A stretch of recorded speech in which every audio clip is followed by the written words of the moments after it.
Berdasarkan catatan dari seorang peziarah Cina, Yixing, yang pada tahun 673 Masehi berlayar dengan kapal Persia dari pelabuhan Kanton ke India untuk mempelajari agama Buddha.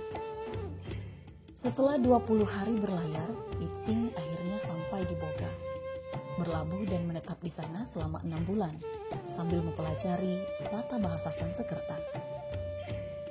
Yixing melanjutkan perjalanan ke India dan tinggal selama 18 tahun di Nalanda, India. Dalam perjalanan pulangnya, ia kembali singgah selama beberapa tahun di kerajaan Sri Boga, yang juga ia sebut Sanposi atau Malayu. Yixing menulis bahwa di lokasi yang berbenteng ini, 1000 biksu menekuni semua mata pelajaran yang sama seperti di Nalanda, sebelum akhirnya kembali ke Cina pada tahun 694 Masehi.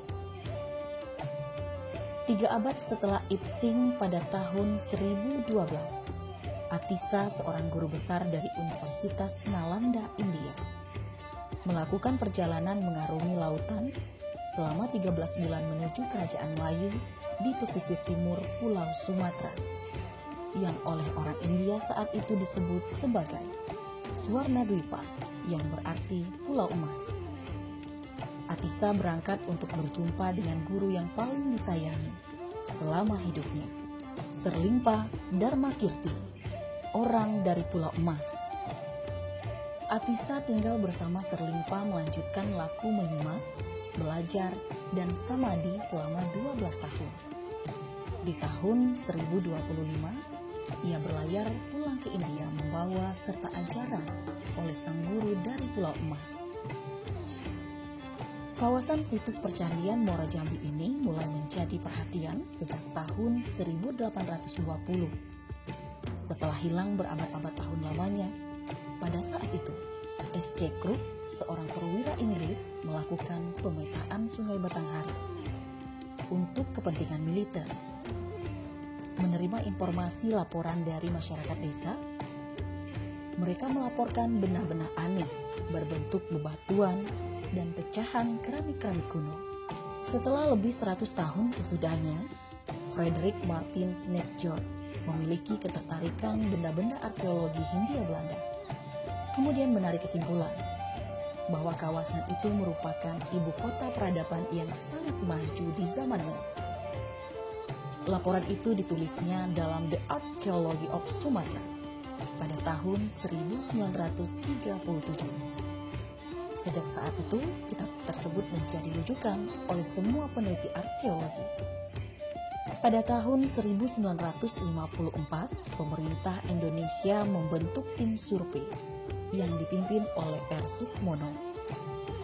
Tempat-tempat yang dikunjungi antara lain adalah Candi Astano, Candi Gumpung, dan Candi Tinggi.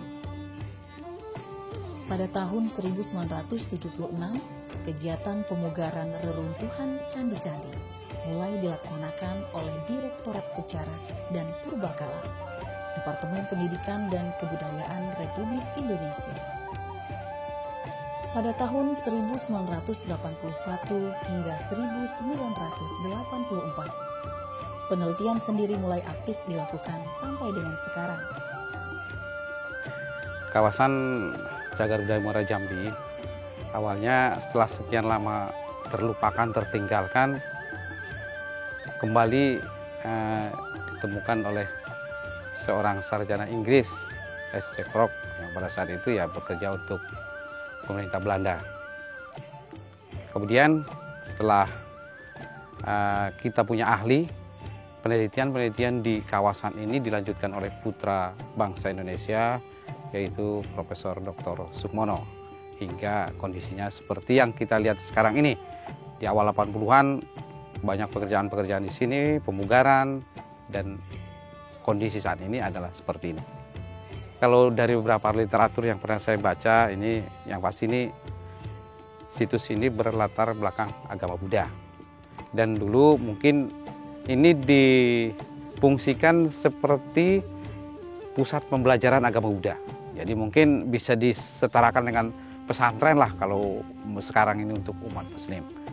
Penetapan luas kawasan Candi Muaro Jambi sesuai keputusan Menteri Pendidikan dan Kebudayaan Republik Indonesia nomor 259/M/2013 tentang Satuan Ruang Geografis Muaro Jambi sebagai kawasan cagar budaya peringkat nasional dengan luas 3.981 hektar yang meliputi 7 desa di dalam 2 kecamatan, yaitu Kecamatan Marosebo dan Kecamatan Tanggorajo di Kabupaten Muaro Jambi, Provinsi Jambi.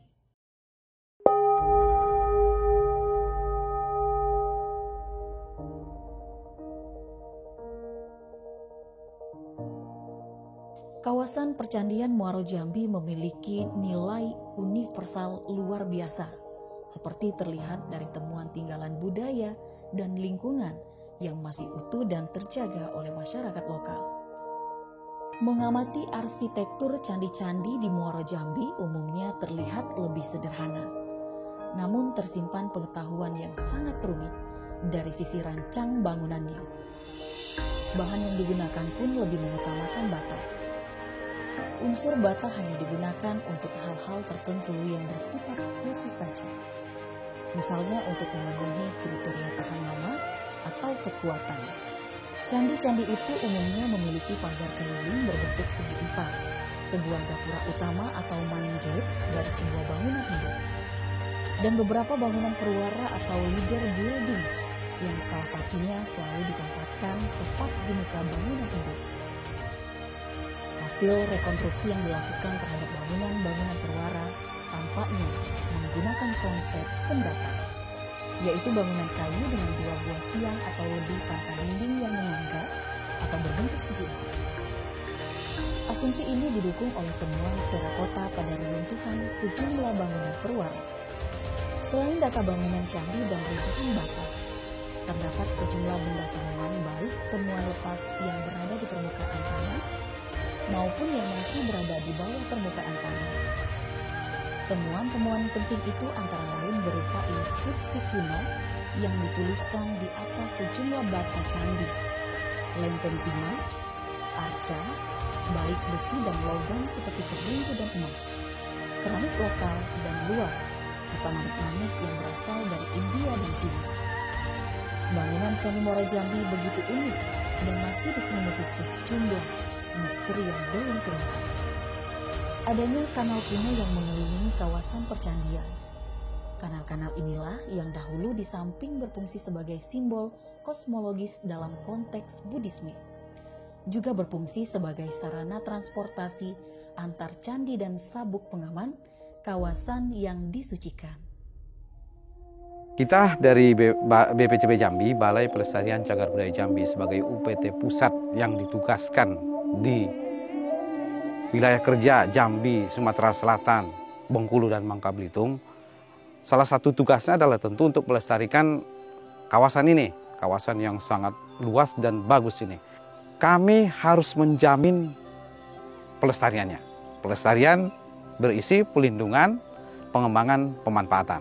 Setelah kita lindungi, misalnya dengan beberapa pemugaran yang kami lakukan, kita jaga setiap hari, kemudian kita kembangkan melalui penelitian, revitalisasi, dan lain, dan kemudian dimanfaatkan. Manfaat ini harus dirasakan oleh masyarakat di sekitar situs. Undang-undang menyatakan ya pelestarian cagar budaya itu memang harus memberi kesejahteraan kepada masyarakat. Yang ada sekarang ini yang sudah banyak kita kerjakan sebenarnya baru pelindungan. Misalnya adanya ekskavasi, adanya pemugaran, ada konservasi, itu masih di sekitar pelindungan. Kemudian pengembangan itu sebenarnya pengembangan situsnya. Pengembangan situsnya itu baik untuk ilmu pengetahuan ataupun untuk wisata, bisa dikembangkan. Kemudian untuk pemanfaatan itu sendiri jelas sekali bahwa muaranya untuk kesejahteraan masyarakat. Nah, jelas sekali walaupun kesejahteraan masyarakat tadi tidak semata-mata bahwa masyarakat harus semau-maunya.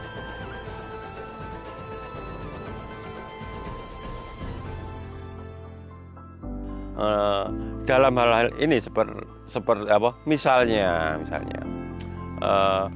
kemarin ada masyarakat yang pengen sejahtera di sini, jualan di sini banyak, kita arahkan. Kemudian adanya sarpras yang dimunyai masyarakat seperti ojek, seperti bentor, seperti go-kart. Nah, itu tentunya juga kita kasih rambu-rambu.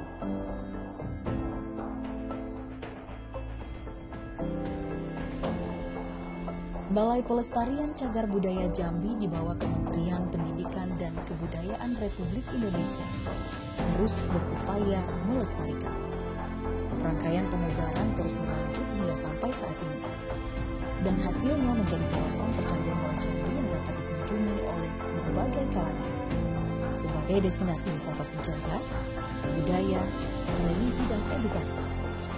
Gerakan pelestarian warisan budaya dan warisan bumi yang terus dikampanyekan saat ini merupakan bentuk kepedulian dan kesadaran yang makin baik dari berbagai kelompok masyarakat maupun pemerintah dalam merumuskan pengelolaan dan pelestarian warisan budaya dan warisan alam. Pada dasarnya, upaya pelestarian adalah upaya untuk mempertahankan sumber daya dalam konteks sistem dengan memberikan makna baru bagi sumber daya itu sendiri. Jika tidak ada pemaknaan baru, hakikat pelestarian itu sendiri sulit atau kadang tidak akan tercapai. Kita berusaha memunculkan ikatan emosi antara masyarakat sekarang dengan tinggalan budaya masa lalu.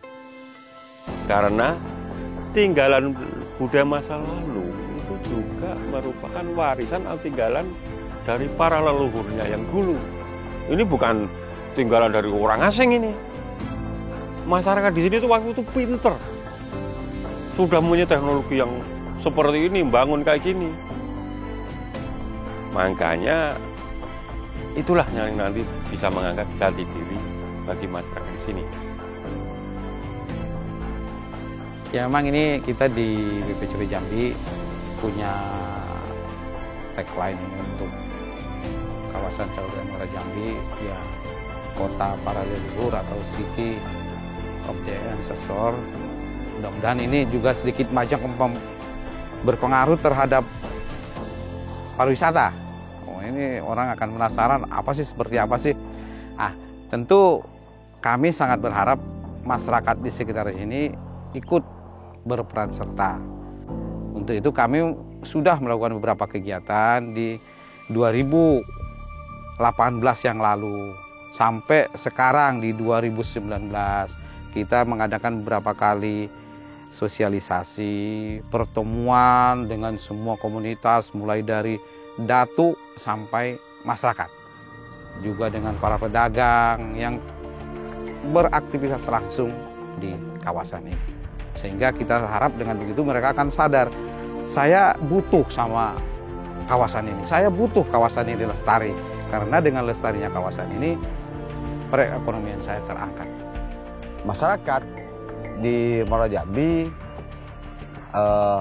pada umumnya itu sudah menggantungkan yang namanya nilai ekonomi terhadap kawasan Muara Jambi sendiri.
kita sudah menyusun beberapa konsep, punya beberapa rencana untuk melakukan penataan di kawasan situs. Kita sarana prasarana sini kita benahi, juga tentu yang sebelumnya beberapa tempat yang digunakan untuk usaha oleh masyarakat kita benahi, kita pindahkan, kita tata sedemikian rupa. Kemudian juga kita lanjutkan dengan penataan jalan, penataan lingkungan, sambil terus melakukan pemugaran di kawasan ini. Mudah-mudahan nanti ini akan semakin cantik, semakin indah terlihat, dan tentu harapan kita semakin menarik wisatawan untuk datang ke kawasan ini.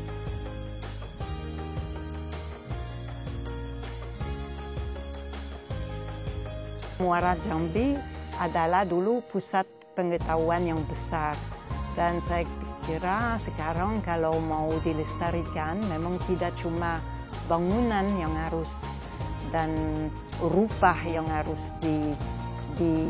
dibangunkan kembali, tetapi juga pengetahuannya, tapi bukan dharma Buddha yang perlu dikembangkan kembali di sini, tetapi pengetahuan yang sekarang bisa bermanfaat untuk masa sekarang dan masyarakat lokal dan masyarakat global.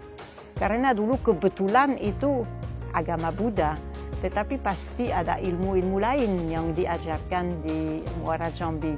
Masyarakat sekitar Candi Muara Jambi beraktivitas sehari-hari sebagian besar sebagai petani, mulai dari berkebun durian, duku, dan karet.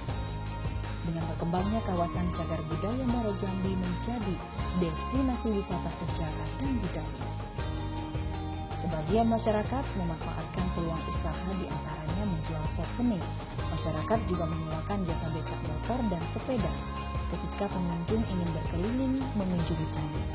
Setiap hari libur besar, masyarakat sekitar membuat event untuk menyambut dan mengapresiasi minat pengunjung Candi Muara Jambi.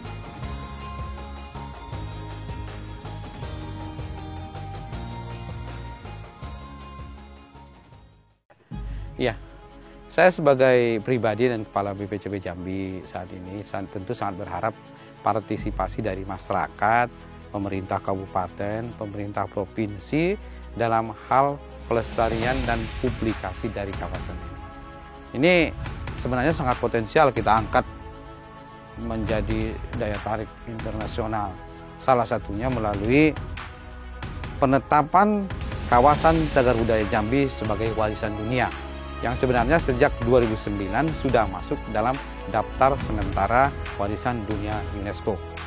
Nah, ini harus kita tingkatkan, kita harus sama-sama, tidak hanya kami dari BPCB, tapi pemerintah provinsi, kabupaten, masyarakat harus sama-sama, sehingga kawasan cagar budaya Muara Jambi bisa ditetapkan sebagai warisan budaya dunia, yang tentu gaungnya akan mendunia internasional, sekaligus akan meningkatkan promosi wisata yang mengundang semakin banyak wisatawan datang ke sini.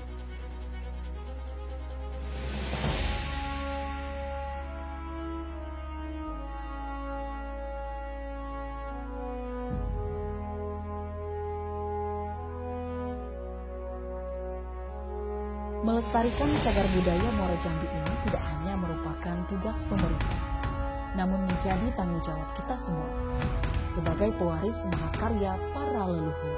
Ayo, lestarikan cagar budaya Muara Jambi.